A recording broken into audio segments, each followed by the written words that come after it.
On est non loin de la mairie de Pantin, à quelques encablures du périphérique parisien, vers l'est, dans une rue d'un obscur petit homme de la littérature française mondialement connu, que je vais taire, vous allez comprendre pourquoi. Je m'apprête à sonner justement à la porte de Olivier Norek, qui y vit. Olivier Norek, éminent, nouvelle voix et porte-plume de la littérature policière, et il va nous parler de son entrée en littérature. Si j'arrive à voir... Non, c'est pas le bon. Le nom qui s'affiche. Bonjour. Orange vous informe que le numéro demandé n'est pas attribué. Bon, ça commence mal. Bonjour. Orange vous... Ah mais je viens de comprendre pourquoi son nom n'apparaît pas. Je viens de confondre le numéro de la rue. À nouveau, vous allez comprendre pourquoi ça commence comme un polar. Oui, c'est 2 numéros plus loin. Et je dégaine cette fois-ci le code que je viens de recevoir sur mon téléphone portable. Premier sas d'entrée. Opération réussie, semble-t-il. Voilà, les noms apparaissent. Petit lame d'oreille. Bonjour, c'est au 3e. C'est Olivier Norek ? Ouais. Vous êtes cerné.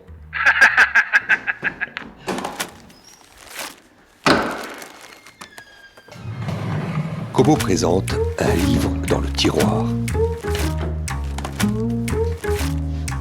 Une collection de podcasts dédiés à l'auto-édition réalisée par En Roue Libre. Aujourd'hui, 7e épisode, Olivier Norek. Je rentre sans frapper alors ? Je viens de casser des tas de trucs. Hop, chez vous. Je viens de réparer. Très Ça cher va ? Olivier, Très en ça santé. fait plaisir de vous voir ici, dans votre père. Oui, à 52 degrés, ouais, mais ça fait plaisir. Et petit épisode caniculaire sur la France et sur Pantin, vous y échappez pas évidemment. Notre rencontre commencera comme dans un polar. Mais c'est assez simple ce qui s'est passé. Je me suis gouré de hall d'entrée. J'étais 2 numéros de votre petite rue qui porte le nom de ce petit écrivain inconnu. Victor Hugo. Et pourquoi j'étais 2 numéros plus tôt ? Ah ouais, j'ai fait ce truc. En fait, dans un de mes romans, j'ai mis l'adresse de mon policier.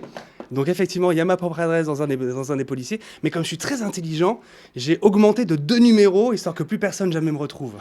Surtout que cette adresse qui était distillée effectivement dans un chapitre, je crois que c'est le 67e, dans Surtension, vous livrez ce qui est véritablement votre adresse. Et en plus de ça, avec un gag, pour ceux qui doivent vous connaître, c'est que c'est un coup de fil que passe un avocat véreux pour avoir votre lieu d'imposition.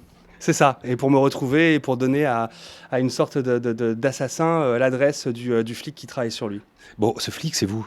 C'est ça. Ce flic, c'est le capitaine Coste. C'est un flic qui me ressemble. Qui vous ressemble vraiment beaucoup, on va en parler. Ouais, bon, il a la quarantaine, il a les yeux bleus un peu tristes, il a les cheveux poivre et sel. Puis après, j'ai rajouté qu'il était très beau, très grand, plutôt baraque. Bon, après, je fais ce que je veux, c'est mon personnage, hein, foutez-moi la paix.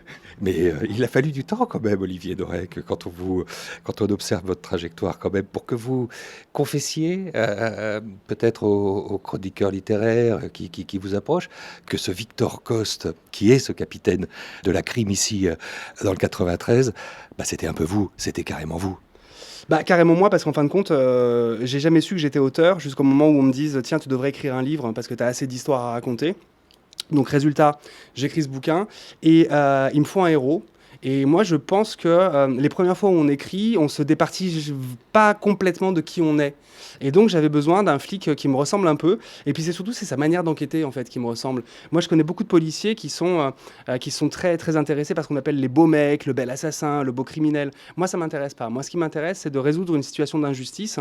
Et pour ça, s'il le faut, de franchir la ligne blanche, tant que c'est dans l'intérêt de la victime, jamais d'enrichissement personnel. Alors j'ai été ce flic pendant plus de 17 ans, qui s'est entièrement intéressé à la victime, et j'ai voulu que ce soit aussi le cas du capitaine Coste. C'est la victime d'abord, et on verra les conséquences. Et puis, puis surtout, Olivier Norel, vous étiez ce flic et vous avez voulu que vos romans policiers, noirs, très noirs, rouges, très rouges, ressemblent à ce que vous aviez vécu. C'est-à-dire qu'on n'est pas dans une police forcément, comme parfois le dépeignent d'autres qui ont vécu la même expérience que vous, quitter la fonction pour celle de l'écrivain. Ce sont des policiers à peu près normaux, qui vivent simplement dans un monde déglingué. C'est ça qui est important, c'est des policiers qui ont la tête sur les épaules, mais c'est le monde autour qui tourne mal. En fait, moi j'ai voulu montrer que c'était des gens totalement ordinaires, mais qui ont un travail qui les emmène vers l'extraordinaire. On n'est pas des héros 24 heures sur 24, le super-héros n'existe pas.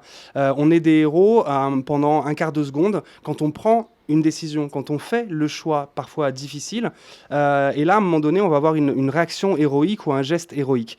Mais le reste du temps c'est des gens tout à fait normaux, et le problème c'est qu'on a effectivement la tendance à présenter le policier de manière un peu déglinguée, parce que comme les gens ne sont pas policiers, ils se disent comment peut être un homme ou une femme dont le quotidien est ce que l'homme recèle de pire en lui. Comment peut être une femme dont le quotidien, c'est d'avoir en face de lui l'autre quand il est en cassure, fêlure, quand il est brisé. Obligatoirement, il faut que lui aussi, à un moment donné, ça se reflète sur lui. Donc on en fait des policiers qui sont alcooliques, des policiers qui sont drogués, des policiers qui sont divorcés, des policiers qui vont pas bien.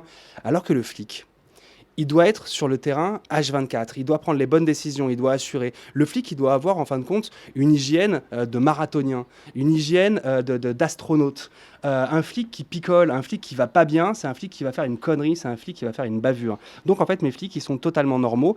Et c'est d'ailleurs le grand problème quand on cherche à adapter mes romans à la télé ou au cinéma. On me dit ouais, mais peut-être qu'il pourrait jouer du saxophone, mais peut-être qu'il pourrait être malade, ou peut-être qu'il pourrait boiter, ou peut-être qu'il pourrait, je sais pas quoi, avoir une bosse. C'est vrai que parfois on trouve que mes héros sont trop simples. Mais en fait, tout ce que je vais leur faire vivre va les révéler. Mais à la base, ce sont des pères de famille, des mères de famille, des gens qui vont bien, des lecteurs, parce que les flics lisent énormément. Ouais, ce sont juste des gens normaux avec le monde qui tourne mal autour, et eux, ils doivent s'adapter. Olivier Norek, alors depuis 2013, vous dégainez tous les ans votre stylo comme une Kalachnikov ou un 9 mm, je ne sais pas, c'est un tir très tendu que vous publiez chez Michel Lafon, évidemment.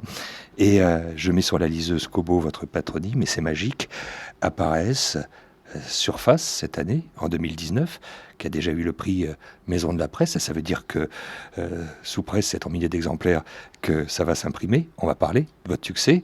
Il y a eu Code 93 en 2013, il y a eu Territoire l'année d'après, en 2014, Surtension, qui a eu le prix Quai du Polar, Le Point, en 2016.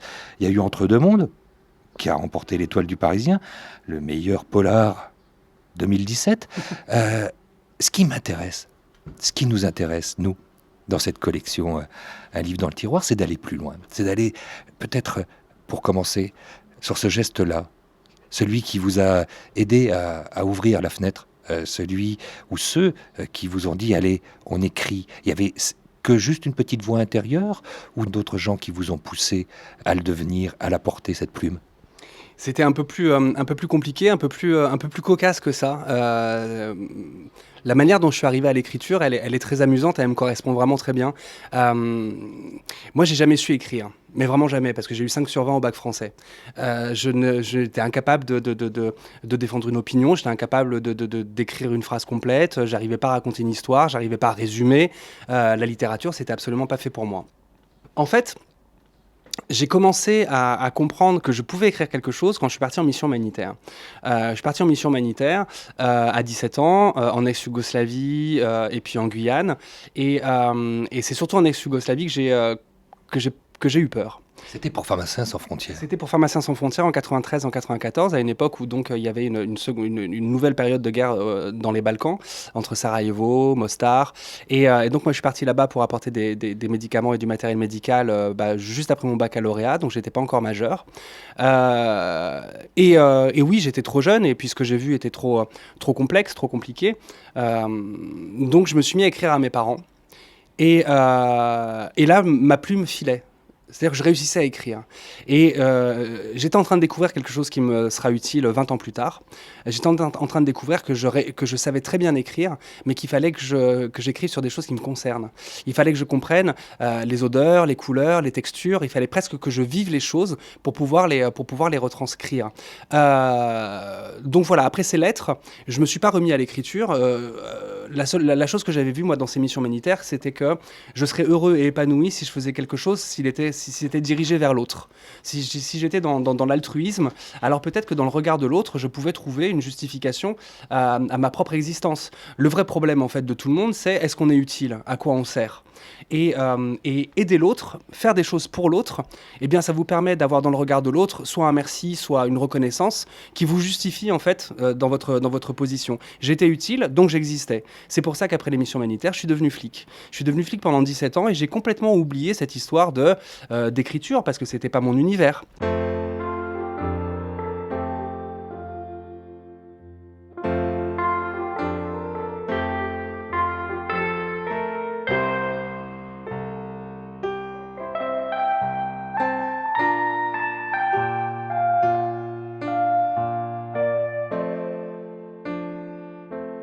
Il n'y a pas par hasard sur un vieux dossier, quelque part dans un disque dur enfoui, ou alors carrément peut-être déjà tiré quelque part, savamment planifié, savamment gardé, ces lettres de Yougoslavie? Non, il n'y en a pas une qu'on pourrait déterrer comme ça?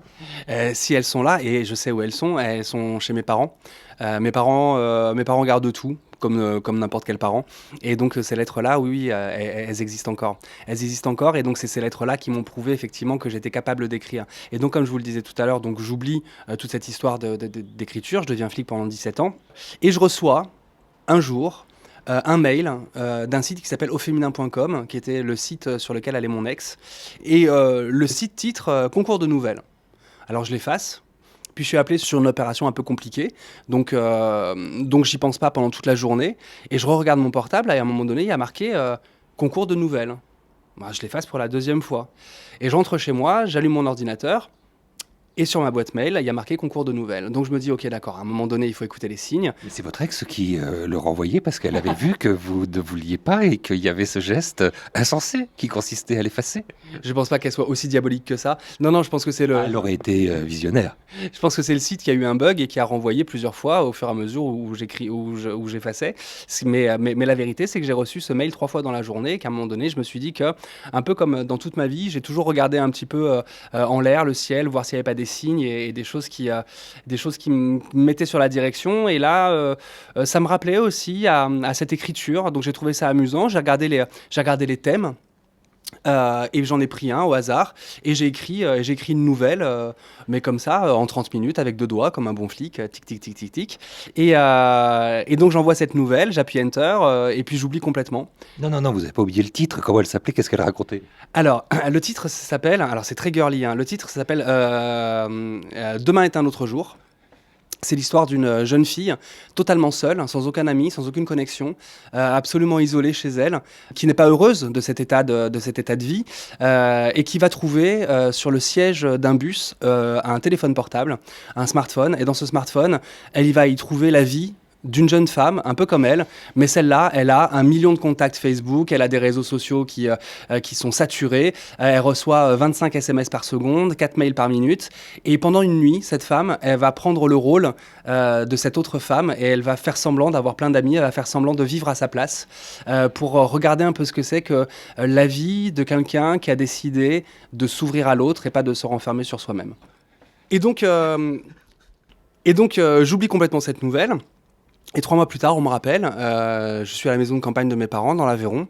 Je reçois ce coup de fil où on me dit voilà, votre nouvelle a gagné le 3e prix. Venez récupérer votre prix. Alors, c'était une dizaine de bouquins et un stylo. Venez récupérer votre prix au site auféminin.com. J'y vais et je rencontre le jury. Et je réalise que le jury, comme les nouvelles étaient anonymes, le jury pensait que j'étais une femme parce que mon écriture était plutôt très sensible. Quand ils découvrent que j'ai la quarantaine, que je suis flic, lieutenant de police dans le 93, alors il y a plusieurs idées qui germent dans leur tête. Et donc plusieurs membres du jury viennent me voir en disant, voilà, tu as une vraie sensibilité dans ton écriture. Et pourtant, ton quotidien, il est, disons, assez rugueux et survitaminé. Ce serait pas mal que tu fasses un mix des deux et que tu nous racontes une histoire d'aujourd'hui, une histoire de flic comme elle est, une histoire de flic sans caricature ni fantasme, de nous emmener sur un vrai truc qui sent le bitume et la transpiration, de nous raconter ce que c'est qu'une enquête aujourd'hui dans le 93 avec de vrais flics à l'intérieur. Et j'écris Code 93 et je tombe avec beaucoup de chance sur un lectorat qui est d'accord pour lire ce que j'ai à écrire.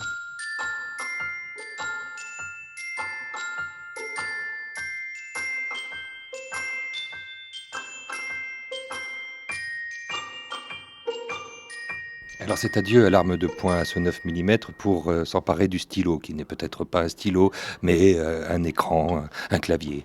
Ne soyons pas si romantiques, pas de velours sourd-fin dans cette affaire. Comment on a aussi et on épouse ce qui va être un autre métier, une autre posture, une autre attitude? Comment on devient écrivain? Quelle rigueur on s'impose? Qu'est-ce qu'on doit, alors là, comprendre? La rigueur, je l'avais déjà. Et je l'avais déjà parce que je suis quelqu'un qui n'est pas du tout rigoureux. Je suis un vrai fumiste. Ça, c'est une certitude. C'est pour ça qu'à un moment donné, quand j'ai eu 13 ans, j'ai dit à mes parents, vous n'êtes pas contents de mes notes, je le comprends, mais ce serait peut-être bien d'arrêter de me laisser le choix de travailler, de me laisser le choix de réviser. Mettez-moi en pension. Et là, je vous promets, on va faire des étincelles. Et on a fait des étincelles. J'ai multiplié par 2 toutes mes notes. Puis après, j'ai voulu avoir un job. Et je me suis dit que si je m'écoutais que moi, je suis parfaitement capable de passer mes journées à bouquiner ou à regarder la télé sans rien glander. J'aurais fait un magnifique chômeur volontaire. Parce que je sais vraiment passer tout mon temps avec moi-même sans chercher autre chose. Ça me va très très bien. Donc, je suis devenu flic parce que flic, si t'es pas flic à 100%, t'es pas flic. Et donc, ça m'amenait à travailler comme ça 12 heures par jour, mais j'adorais ça. Ça a été la même chose, j'ai fait l'armée aussi parce que j'ai besoin de cadre. Et puis, à un moment donné, on me dit... Ok, d'accord, tu vas devenir écrivain, donc maintenant tu fais ce que tu veux de tes journées. J'ai eu tellement peur que je me suis réveillé le lendemain de cette nouvelle, je me suis réveillé à 7h du matin, je me suis mis à bosser à 8h jusqu'à 20h, et en fait ça ne change pas depuis 7 ans, je bosse de 8h à 20h.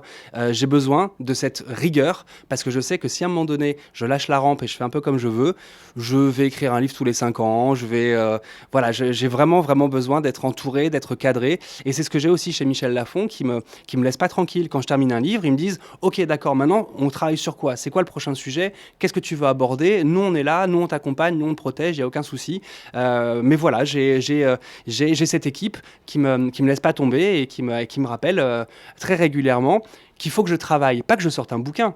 Parce qu'ils savent très très bien que, oui, évidemment, mon éditeur adorerait que je sorte un bouquin tous les ans. Mais je lui dis, je suis pas prêt, c'est pas terminé. Ça, il l'entend. Mais ce qu'il n'entend pas, c'est non, bah là, ces temps-ci, je glandouille un peu. Non, non, il faut travailler tous les jours. Et c'est ça qui est important. Donc, il accepte qu'un bouquin puisse prendre 2 ans, 3 ans ou 4 ans, mais il n'accepterait pas que je ne travaille pas. Et j'ai besoin de ce cadre. À ce niveau-ci, quel conseil vous donneriez à ceux qui nous écoutent pour justement le devenir écrivain, ou alors oser quelque chose qui peut paraître parfois insensé pour certains, c'est de justement oser publier ou proposer à quelqu'un, ou même l'éditer, ou même l'auto-éditer, un manuscrit qui est là. Qu'est-ce que vous leur diriez ? Alors que ce soit de l'édition ou de l'auto-édition, moi je ne fais pas de différence. La seule différence entre l'édition et l'auto-édition, c'est que dans l'édition, il y a un accompagnement. Et dans l'auto-édition, on se retrouve tout seul face à son manuscrit. Donc c'est beaucoup plus difficile de sortir quelque chose qui marche en auto-édition. Moi je tire mon chapeau à ces gens qui n'ont pas besoin de toute une équipe autour d'eux pour les accompagner à la fin du livre et à la sortie du livre. Moi je leur tire vraiment mon chapeau parce que c'est un boulot de chien. Le conseil que je donne, alors déjà, pour l'instant, moi j'écris du polar. Donc le premier conseil polar que je peux donner, c'est le polar est démocratisé. Le polar appartient à tout le monde, mais attention, pour écrire un polar de flic, il faut être flic. Fred Vargas, elle est ethnologue, elle écrit des bouquins qui ressemblent à Fred Vargas. Franck Tilliez, lui, il est scientifique, donc il écrit des polars avec un fond scientifique. Moi, je suis flic, donc j'écris des polars purs et durs, bruts, de flic. Vous êtes vous-même, écrivez le polar qui vous ressemble. Et passons à la littérature générale. Vous êtes vous-même, écrivez le roman qui est déjà tatoué à l'intérieur de vous. Il est pas sur votre peau, il n'est pas visible, mais il est déjà tatoué. Vous l'avez déjà dans le ventre, votre histoire. Vous la savez peut-être pas, mais votre histoire, à vous, vous l'avez. Ne racontez pas l'histoire des autres. Racontez votre histoire avec vos mots, avec vos expériences. Je lis beaucoup de manuscrits parce que on m'en envoie pour me demander des conseils. Pas parce que je suis meilleur, mais parce qu'en fait, dès que vous sortez 3-4 bouquins, vous recevez beaucoup de manuscrits de gens qui vous demandent des conseils. Et souvent, je lis des manuscrits de romans policiers qui voudraient être très polars. Et comme les gens ne sont pas policiers, ben, ça tombe un peu à l'eau. Si vous voulez écrire un roman, d'abord, la première chose, c'est quelque chose qui doit vous ressembler. Et si c'est un roman qui ensuite va sur des terres ou sur des sujets que vous connaissez pas bien, prenez un consultant. Travaillez avec quelqu'un dont c'est le métier, parce que vous allez obligatoirement vous planter. Si c'est pas votre métier, si c'est pas votre ville, alors vous allez raconter des bêtises dans les rues et des bêtises dans la procédure. Donc voilà, essayez d'être au plus proche de la vérité si vous voulez écrire un roman policier. Après, si c'est un roman personnel, eh bien ce roman, il est déjà dans votre ventre. Donc écrivez vraiment quelque chose qui vous ressemble et surtout, écrivez avec la sensibilité et le vocabulaire qui vous ressemblent. La littérature, elle est multiforme. Il y a des livres qui sont écrits au cordeau, qui sont écrits avec des phrases de 3-4 mots, et c'est une magnifique littérature. Et il y a des livres, je parle de Jules Verne, je parle de Balzac, je parle de Zola, où les phrases font parfois 10-15 lignes, et c'est aussi magnifique. Donc, écoutez-vous parler, écoutez-vous penser, écoutez votre sensibilité pour avoir votre littérature, et pas une littérature que vous auriez piquée à quelqu'un d'autre.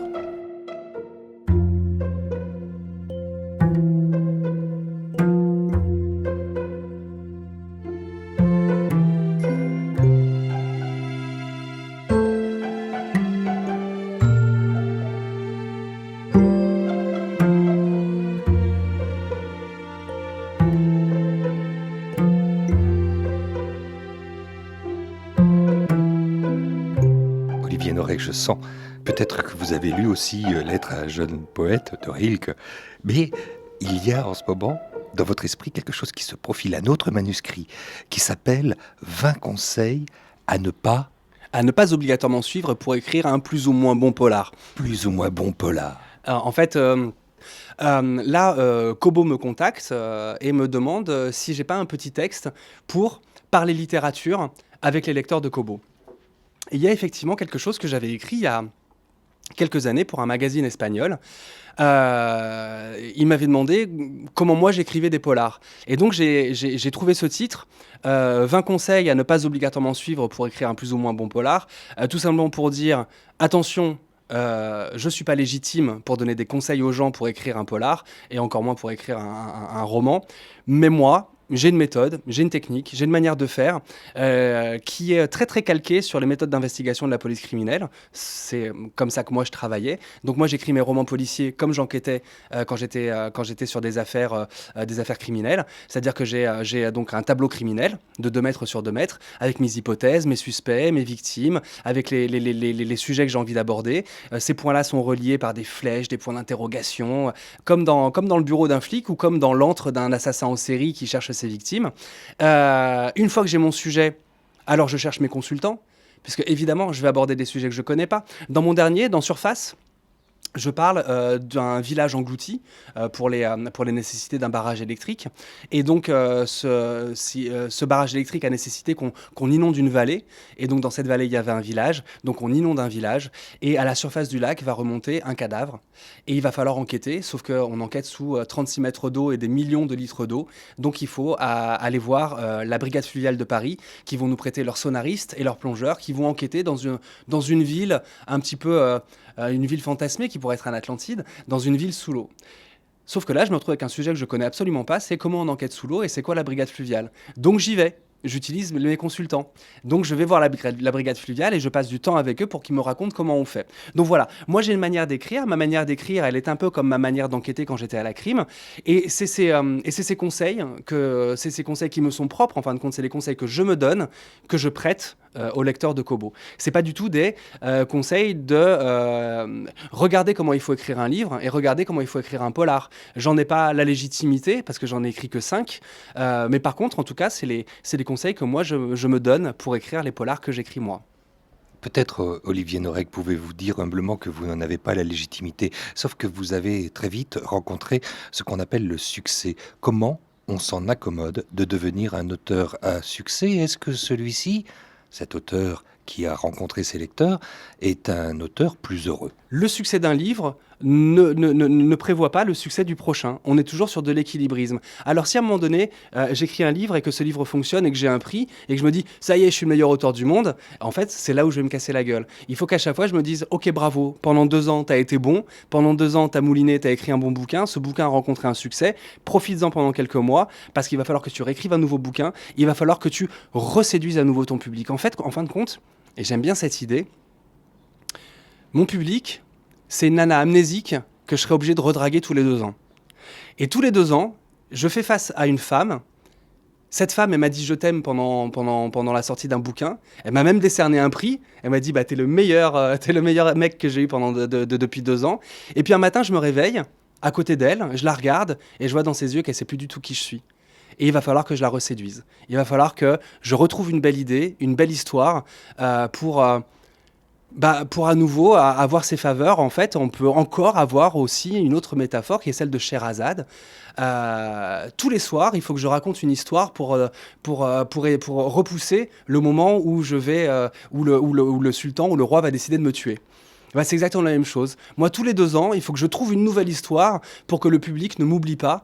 Et vous savez qu'un auteur qui a été oublié par un public, c'est un auteur qui meurt. Olivier Noreck, merci. Merci à vous, c'était un moment magnifique.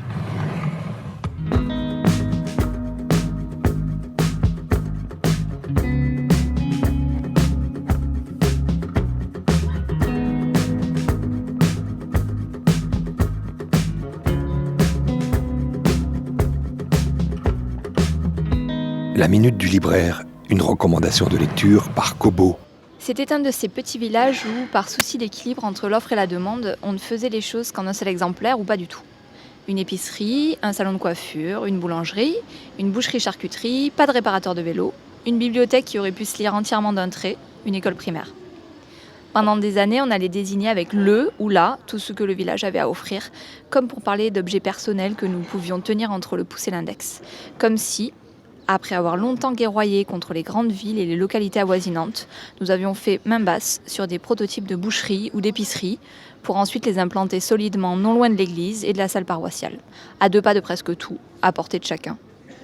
Les commerçants s'étaient mis dans le ton. Par orgueil ou par facilité, ils n'avaient même pas tenté d'imaginer plus original pour leur affaire que la boucherie ou l'épicerie, abstraction faite de quelques mots inscrits sous l'enseigne d'un nom de famille. Il y avait de rares exceptions. Bovenmire comptait 2 cafés. Souvent, on voyait des hommes sortir de la nuit, hésiter un moment, se rattraper au montant de la porte et décider enfin de gagner le bel accueil, qui recommençait à servir de la bière dès le petit matin. Certains prénoms, Tim, Yann et Anne, étaient très courants au village. Pim et Lorenz avaient tous les 2 un frère appelé Yann, à une différence près, qui allait apparaître au cours de l'hiver 2001. À partir de là, Lorenz pourrait dire qu'il avait encore ce frère, alors que Pim, lui, allait devoir en parler au passé. Il y avait aussi un poulailler désaffecté que nous avions baptisé le Kosovo. Il se trouvait exactement à mi-chemin entre le bel accueil et la salle paroissiale. Une famille de réfugiés albanais y avait habité pendant des mois. Depuis leur expulsion, ils servaient de débarras à différentes associations locales.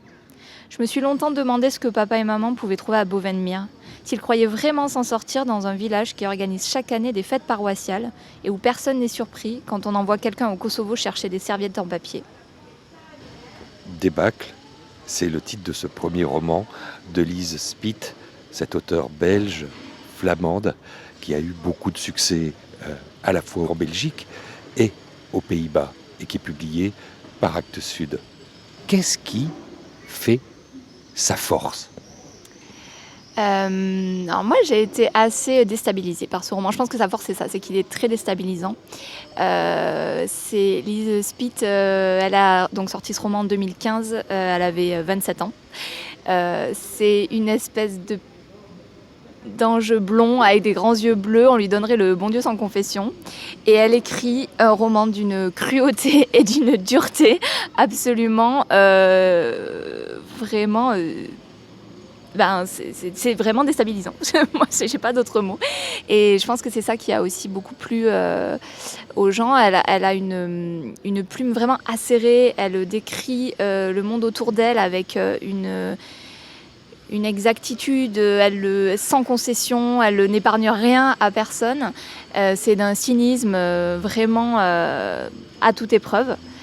Et en même temps, elle construit une intrigue très complexe où elle ménage le suspense, vraiment parce qu'il y a une énigme, il y a plusieurs énigmes même dans ce roman. Et on est complètement happé par cette énigme et on met un certain temps à comprendre de quoi il s'agit. Et moi, j'ai été vraiment impressionnée par la virtuosité de la construction de son récit. C'est l'histoire d'un été meurtrier. Comment il est possible de le résumer finalement, ce jeu qui va se faire entre ces deux adolescents de sexe masculin et cette héroïne qui va revenir sur les lieux où s'est passé ce que j'aurais tendance à appeler l'innommable. C'est comment le résumer? Alors en fait, ça commence vraiment par une histoire d'amitié, mais une amitié donc entre trois jeunes enfants au tout début du récit. Ils ont la particularité d'être nés la même année en 88 et d'avoir été les trois seules naissances de cette année 88 dans ce petit village de Beauvenmire. Et ça les a unis dès le début parce qu'il y avait que eux, donc il fallait qu'ils soient amis. Et dès le début, cette amitié, elle est asymétrique parce qu'il y a directement un leader qui est le garçon qui s'appelle Pim et qui exerce une fascination auprès des deux autres, de Laurence et de Eva, la narratrice. Et donc tous les deux en fait se battent pour son attention, se battent pour grappiller des miettes de son aura de leader. Et plus ils grandissent et plus les tensions commencent à apparaître, les fissures dans cette amitié se sentent de plus en plus. Et Eva étant la seule fille, forcément c'est elle qui est de trop parce qu'elle n'arrive pas à rivaliser avec ces deux garçons qui ont cette amitié de garçons. Et en fait, à l'été de leurs 14 ans, ça va basculer parce que les hormones faisant, ils ont la tête complètement débordée d'émotions. Ils n'arrivent pas trop à gérer tout ça. Et ils créent un jeu diabolique. Enfin, les deux garçons créent un jeu diabolique en se disant, ils vont créer une énigme où des filles pourront poser des questions pour essayer de résoudre l'énigme et chaque indice qui est demandé coûte un vêtement et le but évidemment c'est qu'elles n'arrivent pas à trouver et donc qu'elles finissent en sous-vêtements devant eux. Donc jusque-là c'est vraiment une histoire de garçon, a priori la jeune Eva n'a rien à voir dans l'histoire sauf qu'elle se retrouve complice malgré elle parce qu'elle va servir d'arbitre et que c'est elle qui va concevoir l'énigme. Et que comme elle est très douée, elle va concevoir une énigme très très compliquée et évidemment c'est là que ça va commencer à mal tourner. Laura Lugan, avant que vous ne le repériez, que vous nous en parliez pour Kobo, ce livre là-bas a été accueilli de manière étonnante, salué, acclamé par la critique aux Pays-Bas. Oui, c'est vrai. C'était une particularité pour un premier roman d'avoir un tel succès. L'auteure est belge, mais elle est belge flamande, donc elle écrit en néerlandais, elle parle néerlandais. Et c'est vrai que ça faisait très très longtemps qu'un roman néerlandais, qui plus un premier roman, n'avait pas eu cette couverture médiatique en Belgique et aux Pays-Bas et un tel succès. Et même en France, il s'est très bien vendu, je crois qu'aux alentours de 8000 exemplaires, quelque chose comme ça, pour un premier roman néerlandais. Enfin, en langue néerlandaise, c'est pas rien. Et ce n'est pas terminé. Non, je pense pas que ce soit terminé. J'espère pas pour elle et j'attends vraiment son prochain parce que c'est vraiment une plume intéressante. Si vous avez aimé ce nouvel épisode d'un livre dans le tiroir, produit par Kobo et réalisé par En Roue Libre, faites-le savoir, likez et partagez, car la collection qui s'enrichit d'un podcast au début de chaque mois est écoutable à l'infini sur toutes les bonnes applications et plateformes d'agrégation de podcasts, dont Spotify et Apple Podcasts, qui attendent vos étoiles et vos partages. Toutes les bibliographies d'Olivier Norek est consultable sur le blog kobowritinglife.fr. Les minutes du libraire sont désormais téléchargeables aussi via notre compte SoundCloud, un livre dans le tiroir. Nous les avons rangés dans une playlist dédiée.